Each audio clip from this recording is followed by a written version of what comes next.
Assalamualaikum warahmatullahi wabarakatuh. Ya, nama saya Anam. Saya itu ya baru pertama ini lihat sedekat ini dengan Mbah Nun. Dan selama ini saya mempelajari pemikirannya serta perjuangannya dan idealismenya hanya dari YouTube. Setelah saya lihat-lihat, ada satu yang membuat saya kagum, tapi saya tidak tahu dengan dirinya. Dan saya harap nanti Mbak Nun bisa satu-satunya yang tahu. Bahkan saya cari karyanya pun gak ada. Tentang Umbulan Duparangi. Dan saya coba cari karya Cak Nun itu banyak banget. Dan satu-satunya orang yang Mbah Nun ngakui bahwa dia adalah guru saya itu adalah Umbulan Duparangi. Setelah saya cari karyanya itu sulit banget. Dan saya mencari info tentang Umbulan Duparangi ini siapa sebenarnya ini? Kok sehebat Mbah Nun bisa mengakui bahwa dia adalah guru saya? Nah, mungkin nanti bisa dipaparkan oleh Mbah Nun. Nun sewu, Mbah. Namanya siapa tadi Mas? Sekali lagi. Anam, oke.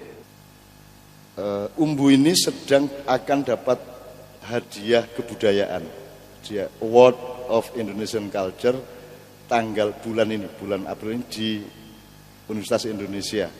Jadi tadi saya menerima undangannya, dikirim oleh asistennya Umbu, dia akan dapat hadiah di Jakarta, tapi saya jamin tidak akan datang dia. Ora mungkin Umbu teko, ora mungkin Umbu gelem di subya-subya, ora mungkin Umbu gelem di kayak penghargaan. Umbu itu zuhud pol. Zuhud itu apa? Dia tidak kepencut karun dunia, dia raja besar. Dia tinggalkan kerajaannya, tetap jalan, tapi dia tidak mau jadi raja, dia jadi gelandangan di Jogja dan di Bali. Dia tidak bisa naik sepeda.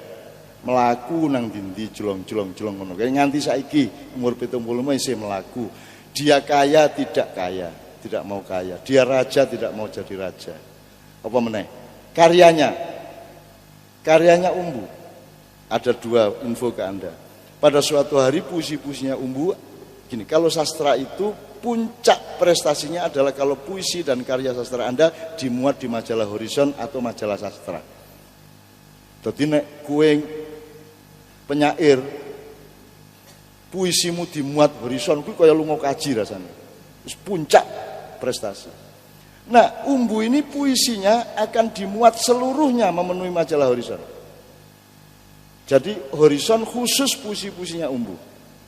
Ampuh aku itu kan cita-cita semua penyair toh. Bisa dimuat full lagi. Mungkin 40 puisi, 60 puisi full. Tahu yang dilakukan Umbu. Karena dia tidak bisa menolak, ya dikasihlah puisi itu. Ya. Akhirnya redakturnya pulang ke Jakarta, terus Umbu menyelidiki kapan terbitnya, kapan cetaknya. Umbu diam-diam naik kereta ke Jakarta. Jam 12 malam dia datang ke kantor percetakan itu dan nyogok penjaganya, terus dia masuk, puisi-puisi yang akan dimuat itu dicuri sama dia. Sehingga Horizon bingung, di puisinya Umbu hilang. Jadi dia tidak mau puisinya dimuat. Jadi Anda cari kemanapun tidak ada puisinya. Oh, dia orang belum dimuat. Jadi dia tidak urusan karya dan eksistensi. Kalau Anda mau pelajari Umbu, pelajarilah hidupnya. Dia orang yang zuhud. Zuhud itu artinya tidak kepencut sama dunia. Dia hanya kepencut kepada ciptaan Allah. Indahnya manusia. Kalau ada manusia berbakat, dia kagum kepada Allah. Dan dia itu guru saya. Karena dia tidak pernah mengajari saya. Jadi saya nggak mengajarin Anda juga. Saya jadi penulis karena Umbu. Karena Umbu malas. Jadi setiap kali ada apa-apa, kamu yang nulis, kamu yang nulis. Aku dikon nulis terus, suwe-suwe pinter nulis aku. Dan dia tidak pernah ngajari saya satu kalimat pun, tidak pernah. Dia hanya menyorong saya, memberi atmosfer saya supaya maksimal saya punya potensi. Jadi guru yang baik itu bukan mulang. Guru yang baik adalah menemani potensi manusia untuk berkembang subur. Itu namanya guru. Maka saya akui dia sebagai guru. Terakhir, waduh ndak ditake lucu-lucu kagum-kagum gue. Wah, kae wah wong edan. Tak citane siji apa ya? Dia cinta kepada seorang pelukis dari Asri waktu itu. Tapi dia punya prinsip, kalau cinta ini yang sejati dari Allah ini aku terapkan sampai aku bertemu dengan dia, batal cintanya. Cinta bukan fisik, bukan materi, maka aku tidak boleh ketemu dia. Piye kuwi? Dadi nek malam minggu aku sing diutus dikongkon apel nang bocah iku. Aku sing marani ngobrol tok, engko nanti aku jam 10 malam jalan ke Malioboro, dia nunggu jam 11 malam.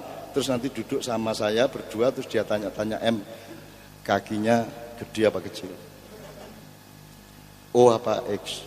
Giginya gengsulnya kanan apa kiri? Ya, dia membayang-bayangkan toh, tapi dia tidak pernah mau bersemu dengan dia. Akhirnya wanita itu menjadi istri salah seorang bupati di Bali, di mana Umbu juga hidup di Bali, dan Umbu senang sekali anak itu dapat suami yang baik. Umbu tidak pernah ingin memperistrikannya, tapi dia sangat mencintainya, dan cinta yang sejati adalah tidak mengawininya. Piye kuwi? Iso apa kowe niru kaya ngono kuwi? Ora iso. Jadi Umbu itu betul-betul tidak duniawi sama sekali. Tidak ada orang yang semiskin dia, seikhlas dia. Kowe ora ngerti leadus nindi, kowe ora ngerti duite piro. Dia kalau nyimpen duit itu di dalam tanah, dikrowaki kaya terus didele plastik, diwel-wel, ditutupi meneh. Kuwi banknya dia itu di situ. Pokoknya wong edan ya. Dan dia tidak tertarik sama dunia, dia tidak tertarik, dia tidak punya kepentingan pribadi sama sekali. Sama sekali. Dan saya belum pernah menjumpai seorang sufi sampai segitu totalnya. Maka kalau ingin tahu Umbu jangan pelajari karyanya, tapi carilah bahan mengenai hidupnya. Kalau saya ngomong jalan sunyi itu ya inspirasi dari dia. Ngono ya, Dik ya. Contohnya ini, Mas. Wanita ini asli Malang, Jalan Diponegoro nomor 3. Suatu malam saya didatangi Umbu di tempat kos saya. Woi Mas, keluar kita. Oke, metu Mas. Aku metu wong loro, harap tahu ya, sama Umbu itu enggak pernah ngomong. Jadi melaku iki orang ngomong, meneng wae. Jadi tiap malam di Malioboro saya itu Mas, itu kantornya di seberang Hotel Garuda, jadi sebelah barat jalan itu. Aku rono jam 7, engko lungguh, ngono nek jam 2 bengi jalan kita ngono tok. Mlaku rombongan iki, tuk tekan kantor pos. Alun-alun mubeng, Yudonegaran, ngalor, terus ngetan Permata, ngalor meneh tekan Rahayu saiki Galeria, terus ngulon Tugu ngidul meneh Malioboro. Kuwi pirang kilo? Kuwi ben bengi aku. Dan orang ngomong. Ben bengi Mas, 5 tahun aku. Orang ngomong babar pisan. Itu pelajarannya itu. Tahan enggak kamu dengan kesepian? Orang sekarang enggak tahan kesepian. Orang sekarang tidak tahan ketidakpunyaan. Dia sepi, dia tidak punya. Itu luar biasa dia. Yes? Aku dijak metu, keluar kita, iya. Terus dijak nyabrang keraton, gamelan, gontomanan. Terus ada warungnya Toro di situ. Terus Umbu lungguh, warungnya Toro ya. Lungguh, pesen kopi, aku pesen teh. Dia ngerokok, aku ora. Tak lirak ora tau ngekek rokok.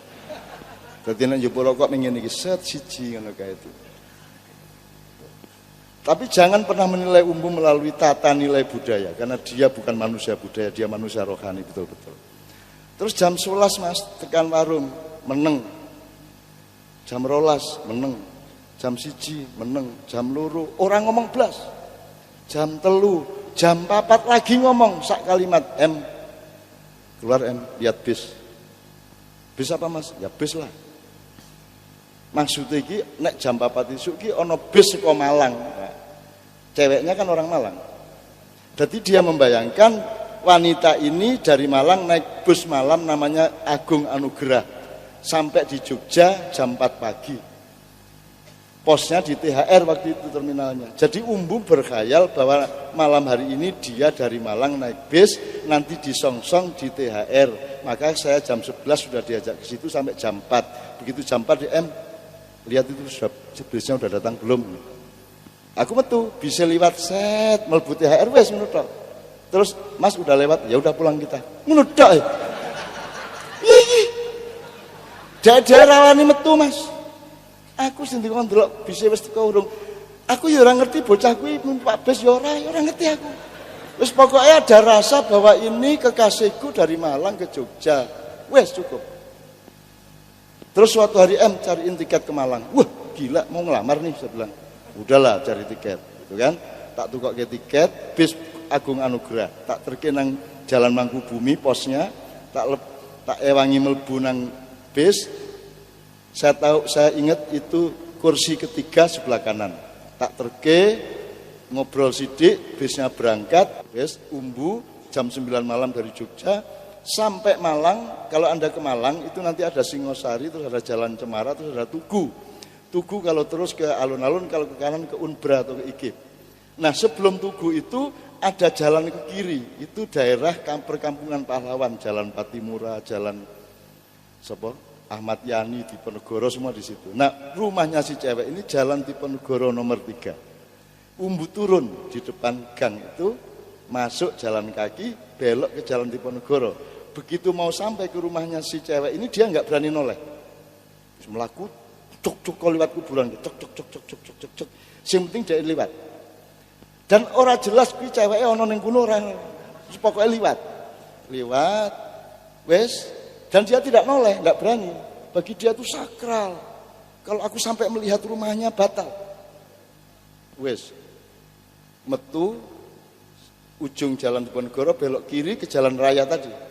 Terus dia nyegat bis Baliyojo, piye gitu. Piye kuwi? Numpak bis angel-angel tapi ketika tekan kono mung mlaku nyegat bis nang Yojo, piye kuwi iki? Kono menungso kaya ngono kuwi piye? Wis ora mungkin kowe iso memahami dhek, makanya jangan cari karyanya, pahamilah hidupnya. Saya punya beribu-ribu cerita yang dahsyat mengenai dia. Wis kowe ora paham wong kaya ngono. Maka bagi saya ndak ada dalam sejarah manusia seperti dia, ndak ada. Ono wong kok le tahan men ora bernafsu, tahan tidak mau dunia, tahan berpuasa. Dan dia mempuasai saya setiap tanggal 27. Ternyata berpuluh-puluh tahun dia masani aku dhewe ora tau poso lho. Pas ulang tahunku dhek masani aku, kagum aku yo edan iki masani aku. Gitu loh. Dan sekarang dia menyuruh orang Bali bikin maiyah di Bali. Iki ra cetha agamane. Gawe maiyah, tapi bener omongannya tentang maiyah itu. Jadi ada kelompok maiyah di Bali gitu ya, Dik ya. Jangan pelajari karyanya, enggak ada. Kalau dia ngomong berkarya enggak akan dia keluarkan. Dulu di pelopor Jogja ada iklan, tunggu tanggal mainnya. Melodia, buku judul Melodia. Nomor 2, sunyi bekerjalah kau. Diiklankan tiap minggu nggak tahu terbit. Suatu hari aku mendapat telegram dari dia. Awas, Umbu Landu Paranggi masuk Jogja tanggal sekian, jam sekian. Wes, kuwi telegrame tak cetakke, tak muat KR, tak umumke Umbu akan datang, kita kumpul tanggal sekian. Begitu dimuat di KR aku lagi sadar, ya ora mungkin lah Umbu teko. Ora mungkin teko. Wong saya datang ke sana 30 tahun enggak ketemu Mas. Supaya bisa ketemu dia itu kita jebak. Ada teman namanya Hartanto, pelukis, Cak kita jebak aja Umbu. Umbu tak undang makan malam jam 7, Cak Nun sama Mbak Via jam 6 sudah di sini. Sembunyi dulu di kamar, kalau Umbu datang baru keluar. Kowe iso mbayangke Mas wong 30 tahun ra ketemu. Misalnya kowe koncoku 30 tahun ketemu piye, nek ketemu piye? Apa kabar? Nek wong Solo, "Cuk, yo apa kabarmu, Cuk?" Kan gitu kan. Jek urip kan ya. Nek Surabaya. Kan ada dramatika, ada keterharuan, ada kerinduan, kan begitu manusia. Umbui aku ning jam 6 ning kono karo Mbak Via, jam 7 Umbu datang, kaget ono aku ya ora. Wis lungguh. Wis. Dan orang ngomong sampai bengi. Guru besar tau gue. Membuat saya merenung terus iki piye to jane wong iki. Membuat saya menjadi mengembara kemana-mana pun saja. Gitu loh, Dek ya. Dia namanya, kowe rasa ketemu dhek mbangane kowe frustrasi. Aja meneh kowe anake dhewe ketemu dia iki ya ora omong. Ora omong meneng wae. Piye kowe? Jadi itu orang menurut saya cakrawala dia. Jangan nilai dia dengan nilai budaya. Kowe iku frustrasi. Kowe wis ketemu aku Mas, terus aku nang Bali karo Caca Mak Yarono. Aku ngerti Umbu di rumahnya salah seorang anak maknya itu Umbu dikasih kamar di situ. Aku ngerti Umbu ono, aku di ruang tamu 3 jam Mas ora ditemoni kok aku. Aku bali nang Yojo ora ditemoni karo Umbu. Apakah jahat? Ora. Karena dia memberi kode kepada saya, omongan saya juga kode kepada dia. Kita bicara secara frekuensi dan batin. Tenanan kuwi Mas. Dan aku ora nesu ora ditemoni. Sebab kowe aja ngarani umbu ki njur metu. Em, kapan datang? Pakai apa tadi? Nggak mungkin ngomong ngono kuwi wong 30 tahun ra ketemu. Em, ngono tok. Apa ora istimewa kaya ngono kuwi, Dik? Jadi itu jawaban saya, mohon maaf kalau berkepanjangan supaya karena saya juga kaget umbu begitu terkenalnya di dunia maya. Dan memang benar-benar menurut saya dia seorang zahid yang luar biasa. Banyak sufi-sufi yang zahid tapi tidak lengkap. Umbu itu lengkap, artinya seluruhnya, semua yang bersifat keduniaan dia buang. Bahkan tidak kesepian. Meneng ijen berhari-hari. Gue nek wis mangan iki jam 09.00 esuk. Sarapan tok, sesuk lagi mangan meneh. Nah suatu hari dia tangi kawanen, lewat jam 9 ora mangan. Nguntani sesuk keturun meneh ora mangan 6 dina, kolaps. Ya kudune kan nek wong biasa ya telat sithik ya ora apa-apa to mangan. Iki ora, nek wis lewat jam 9 ora mangan. Itu orangnya kayak gitu disiplinnya. Ke Jogja, diajak oleh temannya ke Jogja. Sorry ya aku enggak bisa ke Jogja. Oke kalau ke Jogja tapi jangan sampai kakiku menginjak tanah Jogja. Karena aku sangat cinta kepada Jogja. Kalau sampai kakiku menginjak tanah Jogja, aku tidak akan bisa pergi dari Jogja. Aku terikat cintaku dan hatiku kepada Jogja. Maka jangan sampai aku menginjak ke Jogja. Ngono, Dek. Teko tenan rene, Dek. Metu bandara, dia mintanya VIP. Jadi pakai mobil, turun dari pesawat langsung mobil, mobilnya transfer ke mobil yang jemput. Jadi dia orang injak lemah. Mobil yang jemput ke hotel langsung ke lantai hotel, orang ning lemah. Mlebu kamar, orang mudun-mudun. Gue nek mangan arep nang warung, ya ora apa-apa ke lantai hotel, mlebu mobil, gue tekan warung, panganannya sing mlebu mobil, dia orang injak tanah Jogja sama sekali. Oh, ana wong kok nganti kaya ngono kuwi lho. Jadi kalau lihat saya di YouTube itu, nek kowe ndelok YouTube kan ya wis biasa nganggo sarung ora apa-apa tok, umbu ora. Kalau dia mau nyuruh anak-anak, coba aku nggak ngerti YouTube apa tapi setelin si M. Nah dia adus sih, resik, terus nganggo minyak wangi, terus nganggo kambi, jaket, nganggo sal, nganggo topi, kaya arep teko nang konser gede. Padahal ngarep nonton YouTube handphone gue. Terus dia lungguh, oke disetel. Terus dia wis pakaian lengkap. Karena bagi dia gedung tidak penting, yang penting hatiku kepada M. Kan begitu?